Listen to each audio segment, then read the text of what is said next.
and they're trying to create that God, what's it called, transhumanism body, where it's connected to the internet, and you know it has the extrasensory perception, or ESP, or you know some sort of powers. Go ahead. This is Deuteronomy 20 and 17, because the Lord, he don't change. You know, when he says something, you know, he gave an order, you know, to destroy the heathens. So he's not going to change today. You know, just like he said it back then, he still wants that. You know? Man, right? It's like it's like a rooster. You have a rooster and they're gonna fight, right?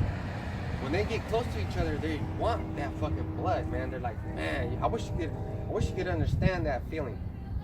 Or even if you're a fighter, or you know, but the most explanation I can give you, the better similitude would be two roosters. They both want it. They both want it, but somebody's gotta want it more. And the one that wants it more is usually gonna do the most damage. So that's Yahushua. Because this is what he's doing right now. This is the book of Zephaniah, chapter 1, verse 14. Near is the great day of Yahweh B'Hashem Yahushai, near and very swiftly coming. Hark, the day of the Lord is better than the warrior's cry. So, I don't know if you like to do research of history, but the Aztec people had something called a death whistle. And they blew it, and each one of the tribe members that was a warrior party had that death whistle, and when they blew it together, it's very scary. It's very scary. So what's the word saying? Hark, the day of Yahweh B'Hashem Yahushai, better than the warrior's cry. Man, and if you ever heard that death whistle, it gives you goosebumps and it makes your body cringe. Especially if you're not part of those people. When I heard it the first time, I wanted to hurt somebody. I wanted to get down, as they would say. You got to listen to that, man. And even if it makes you cringe and you're still a man of the Lord, so what, man? You're still a man of the Lord. But I know what that made me feel like. That's bitter right there. That's bitter sound. Or how about the cannons, right? Let's talk about modern warfare. We played the game in World War II, right? Call of Duty. When you first go onto the beach of Normandy, they're all they're getting fucking shot down. Man, that's bitter. So the day is coming when our reward is coming. Deuteronomy 20 and 17, but thou shalt utterly destroy them, namely the Hittites and the Amorites, the Canaanites and the Perizzites, the Hivites and the Jebusites, and all those are the heathen nations. Yeah, they're gonna be As Yahweh B'Hashem Yahushai thy power hath commanded, that they teach you not to do after all their abominations which they have done unto their gods, so should ye sin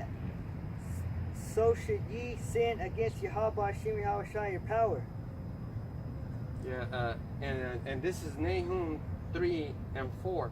For many debaucheries of the harlot, fair and charming, a mistress of witchcraft, who enslaved nations with their harlotries and peoples by her witchcraft. So it's giving me a precept, Revelation 17 and 1. And that lets you know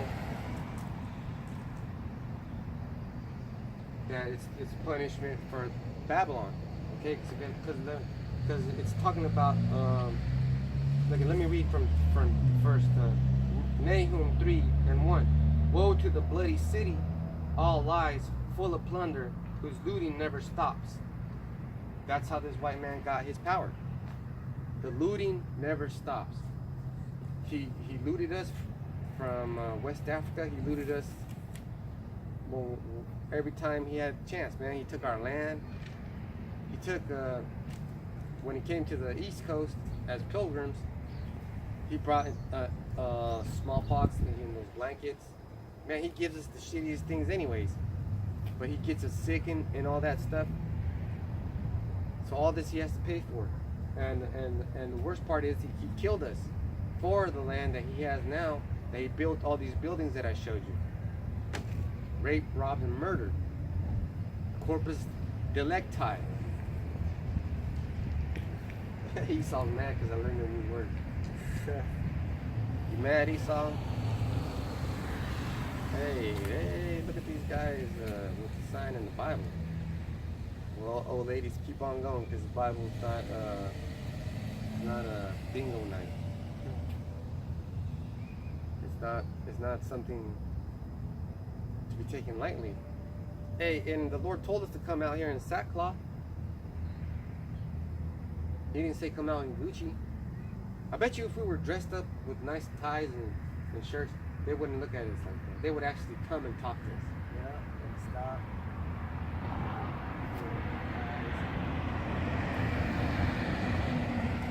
Come on, how should I bring me some Mormons on those bikes, man? Just passing by, man. Because I already know they don't know nothing about the mark of the beast. But right now we're talking about slavery. And what happens is when we get our reward, we're going to have the heathen for slaves. Because the brother just read that we're going to have who? The Hittites, the Jebusites, who else? Canaanites, Canaanites, the Amorites. And I like it when people just look. I mean, it's better for you to look and not say nothing than to just mock and stop.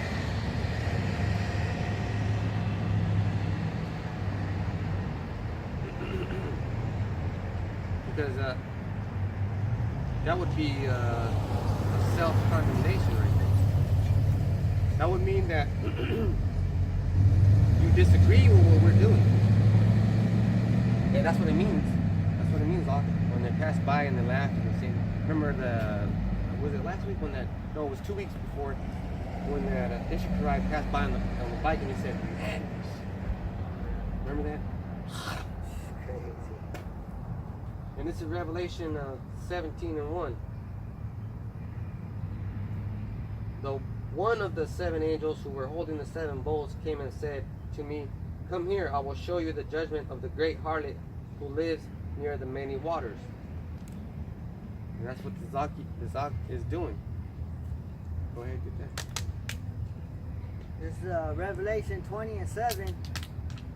And when the 1,000 years are expired, Satan shall be loosed out of his prison, and shall go out to deceive the nations which are in the 4 quarters of the earth.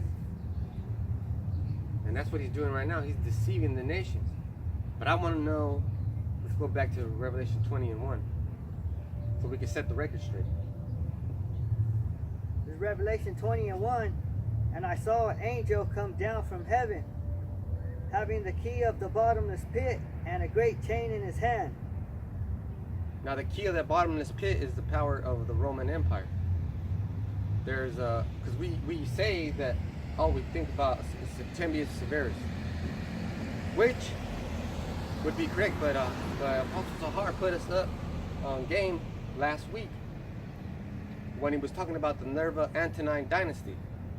Now Nerva was a ruler around 97, 96 AD, which was when John the Revelator was still around.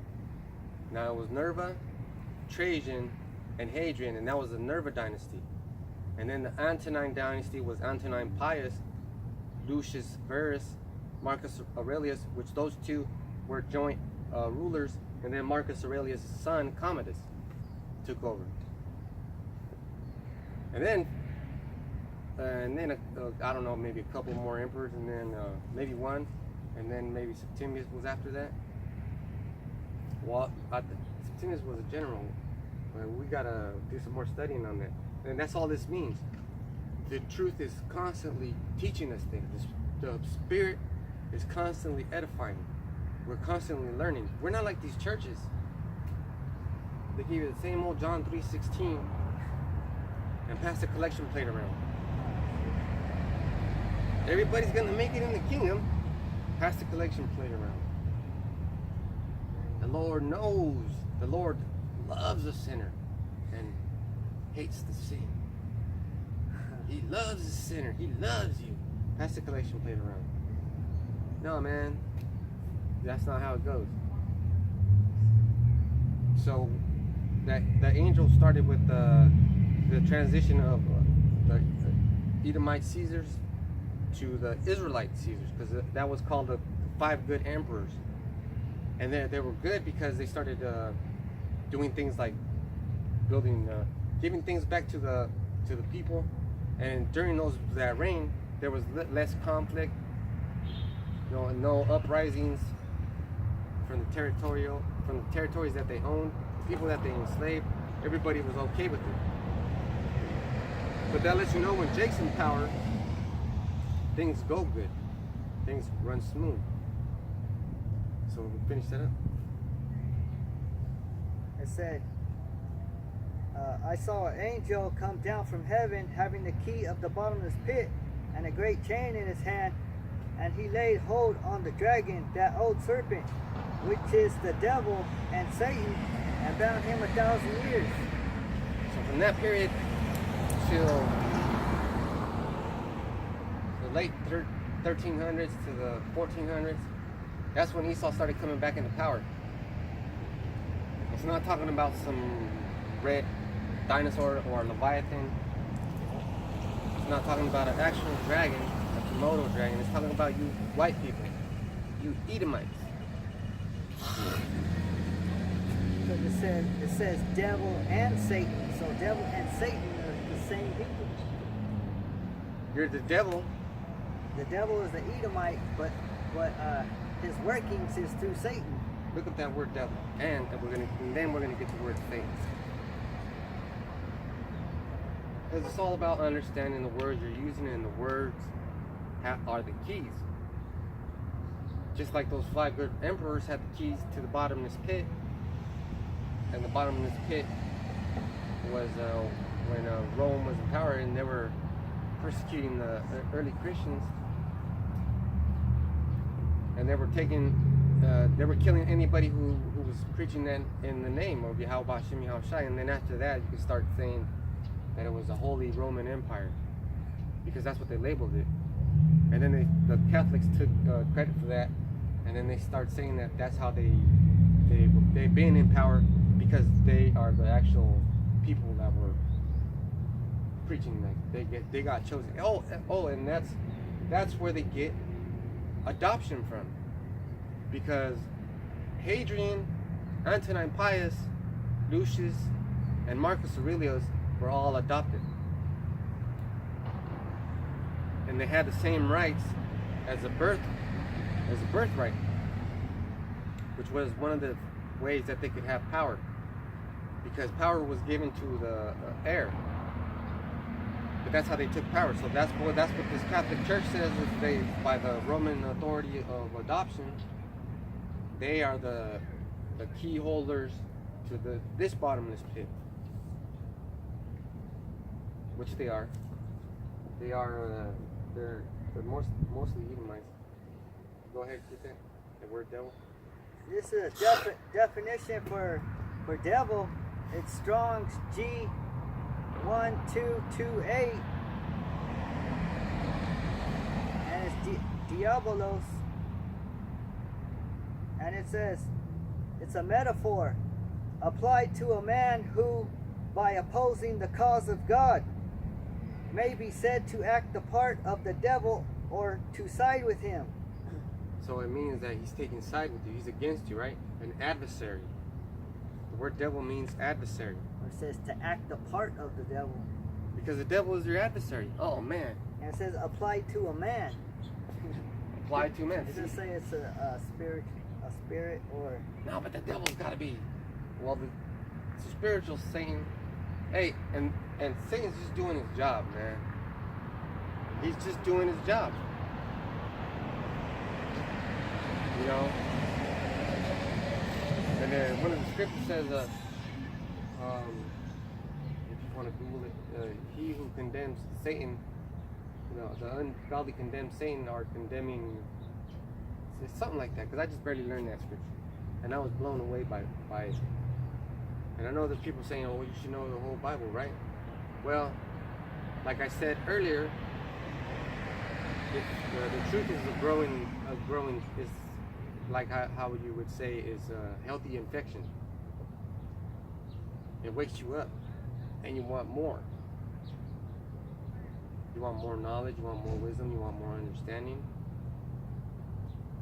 And some brothers study the whole Bible, some brothers study parts of the Bible, some brothers go into prophecy a lot, which we do. We go into prophecy a lot. Prophecy is one of my favorite things to do. Well, that's kind of a dud thing because we're prophets, right? So now get the word saying. Was there any more on the word double?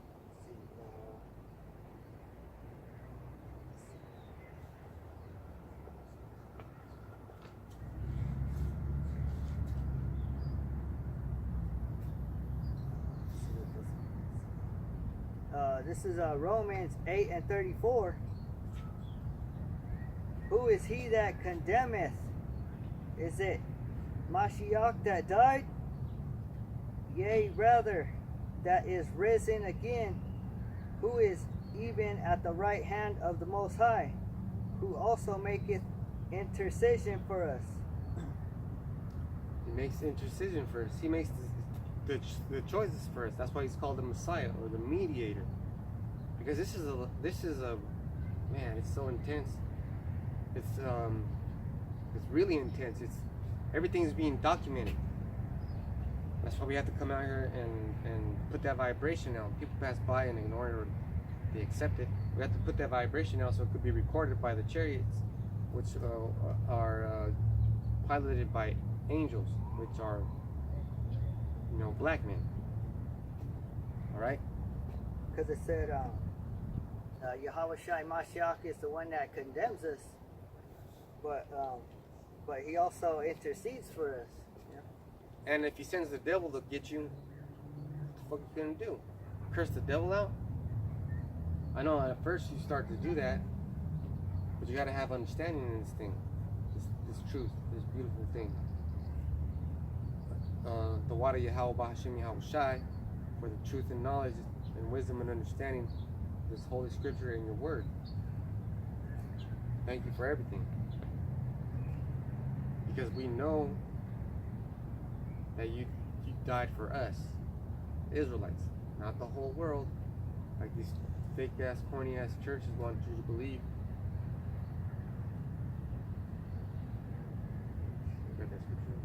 This is a definition for Satan. Satanas. And it's Strong's G4567. And it says adversary, one who opposes another in purpose or act. The prince of evil spirits. So I guess adversary is a Satan, but Satan is also an accuser. The devil is also an accuser.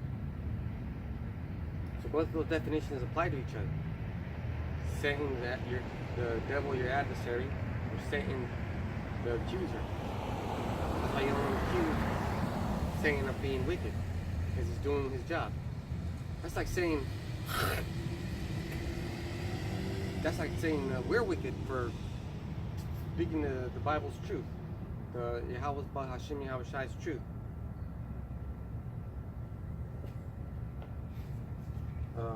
Got some more? It says, the worshippers of idols are said to be under his control. Ooh. Dang. So if you're going to do wickedness, it's the Most High allowing it to happen. Actually, it's the Most High reserving you for wickedness. Because let me offer you a similitude. At work, if I have to travel to a different site, job site, I have to put on the Outlook a request for a vehicle. So I go into my email and I request a vehicle, and I have to reserve it. So if I want to use that car, it has to be reserved for me. So if you're doing wickedness, it was reserved for you. If you're out there preaching on the streets, on the highways and byways, it was reserved for you. Yeah. The water, Yahweh Hashem Yahushai. The good things were reserved for the good people, and the bad things reserved for the bad. Like it says in Jeremiah, those for the famine to the famine, those for slavery to the slavery, those for the sword to the sword. You got to be all about the scriptures and apply them to your life. Like, I don't go to work stealing time. I mean, when I was wicked, I used to do it, but I learned from my mistakes, right? That's why you get punished. You learn from your mistakes. Because everybody has a job. You know, the wicked, they have a job. The righteous, they have a job. And the one who gives them those jobs is the Most High. So the wicked, they're just doing their job, you know. They have to. The devil, the Edomites, they're just doing their job. They were reserved for wickedness. You know, so it's their job to be destroyed. Hey, so that was a good thing you just said right now. This is Obadiah 1 and 18, and the whole book of Obadiah is just one page. It's one chapter. It's got 21 verses. So we're reading in the verse of 18. This is Obadiah 1 and 18. The house of Jacob shall be a fire, and the house of Joseph a flame. The house of Esau shall be stubble, and they shall set them ablaze and devour them. Then none shall survive of the house of Esau, for Yahweh Hashem Yahushai has spoken. They were reserved for the fire. Hey, let's talk about the whole situation about Esau. Esau was reserved for the fire, but he had a job to do, to punish us. And said none's gonna remain, right? What does it say that? I'm going to read it again. This is Obadiah 1 and 18. The house of Jacob shall be a fire, and the house of Joseph a flame. So, these people right here, I mean, these people are really these people, which the house of Judah is Judah, Benjamin, and Levi, and the house of Joseph, which Joseph's not on here, but his sons got the blessing. Ephraim and Manasseh. Ephraim got it. Ephraim got it because he was the younger one, but Joseph gave Ephraim the blessing. So this is the house of Joseph: Simeon, Zebulun, Ephraim, Manasseh, Gad, Reuben, Naphtali, Asher, and Issachar. So all these tribes are going to put the Edomites. The Edomites are going to be burned up. That's what it's talking about. So like the Great Lake of Fire. That's what the real hell is for them. This is hell for us. This earth, this planet that we're on at this current time, is hell.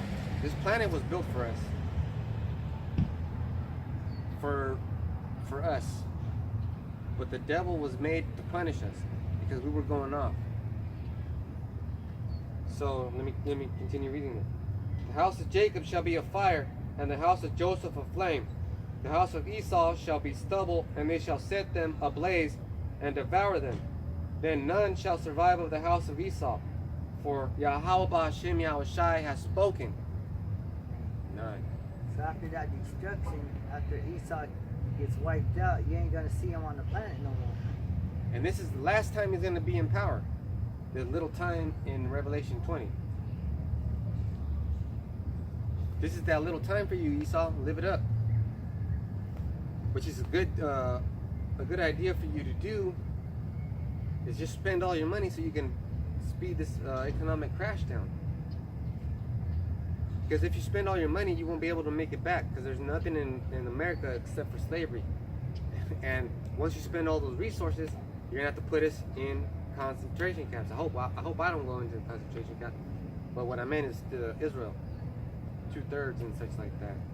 Maybe even the 1/3. You're gonna put a lot of us in. Well, maybe let's say you put the elect in a concentration camp. That's just to preserve you, to keep you alive for that time, and then the Lord will deliver you from that. You could be saved out of a concentration camp, or saved right at the end. You know, right when you're about to get your head chopped off or something. Right when the guillotine's falling and it's about to hit your neck, and then it hits your neck and it breaks. And then you get those powers and you're like, boom, you know. Or right before it hits your neck, the Most High pulls your spirit out your body or something. You know? Well, that's what he's gonna do. But you won't even... you ain't gonna feel no pain, is what we're trying to say. Because like it said in Jeremiah, the Lord told him, those for famine to famine, those for death to death, those to slavery to slavery. Everybody has their lot reserved. Just like Judah has he's the leader. Judah's the leader. That's why we like to dress like Judah. Judah wears high top sneakers. We're gonna be wearing high top sneakers. Judah wears a running suit. We're gonna wear the running suit. Judah does wickedness. Guess what? We're gonna do wickedness.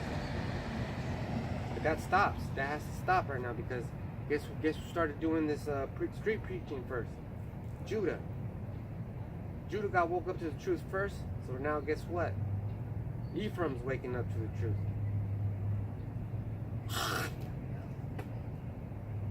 Time's up. Time's up for you, Esau. That was amazing, man.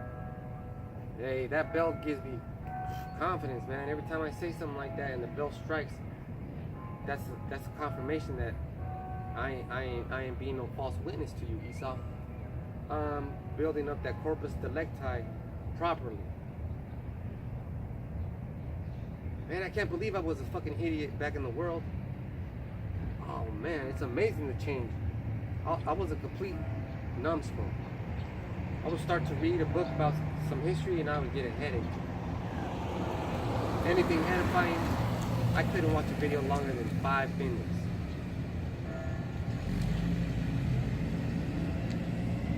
But you guys don't want to wake up to the truth, man. Damn. It's a shame.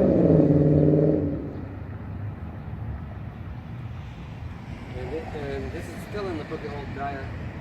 I'm going to jump up to the verse 15. For near is the day of Yahweh Shem Yahushai for all the nations. As you have done, so shall it be done to you. Your deed shall come back upon you and your own head. Like brother was saying, an eye for an eye. And that's in Deuteronomy. A life for a life. A life for a life. A just. Even a foot for a foot. Whatever it is. Yeah, man. A small thing for a small thing, or a big thing for a big thing. You know? So the big thing is slavery. That's one. Whoa. Let's go back. Let's go back to when you came about into the planet, Esau. Let's talk about when you came to life. Once you sold us the birthright, what was your first thing? Your initial instinct? I can't wait till my father dies so I can kill my brother. Strike one. So you were reserved for that. Now we're going to move it along. When you were in rulership, and the other nations are going to get whooped too, because Japheth and Ham had a lot to do with our slavery and our downfall. Hey, we had them in slavery, then they put us in slavery. Now we're going to put them back into slavery. Case closed. Because that's righteous. That's what Yahweh Bashem Yahushai says. Because he reserved us for the promise. But Esau is going to get burned up and we're never going to see his ass again. Because of what he did. He orchestrated, Yahweh reserved him to be the fiend, the wretch, the abomination. the man of sin, the devil, Satan incarnate, The opposer of the Most High. the anti-Messiah. There's not enough things I can call you, and they're all proper. Today, man, this is one hell of a case we're building up against you, Esau. The Corpus Delicti is mounting. Right? This is Isaiah 47:1. Come down and sit in the dust, O virgin daughter of Babylon. Sit on the ground. There is no throne, O daughter of the Chaldeans. So it's talking about daughter of Babylon, a virgin daughter of Babylon. So if Babylon's is an ancient city, is it talking about a human? It's talking about the Edomite city, Babylon the Great. Because this when it formed as a country, it's never been attacked. Pearl Harbor happened in Hawaii. That's not really part of the continental United States. I mean, 9/11 it happened because it was orchestrated. Okay, you fucking telling me 2 jumbo jets can crash into a fucking building that was built in 1905, 1903 with real steel reinforced beams that was able to take the impact of those 2 jumbo jets? And Esau, you fucked up because you taught us about that in school. You taught us that you put Israelites to work, the Irish people and Gadites. They would walk on those beams, high rising. They were the only ones that wanted to do that work. So you built those twin towers, right? So that they couldn't get hit by anything and knocked over like that. And you have NORAD, the North American Air something defense. So you could have stopped those jets. That says bad things about your space defense, your aerospace defense. Crazy, Esau, you crazy. So the virgin daughter of Babylon is America, that Babylon the city, because this country has never been attacked.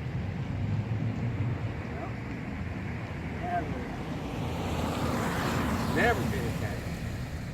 That's why it says right here, O daughter of the Chaldeans, for thou shalt no more be called tender and delicate. Because you're going to get fucked up. You're going to get fucked up. It's just a matter of time. The case is getting built up. Brothers all around the world waking up to the truth. And the brothers that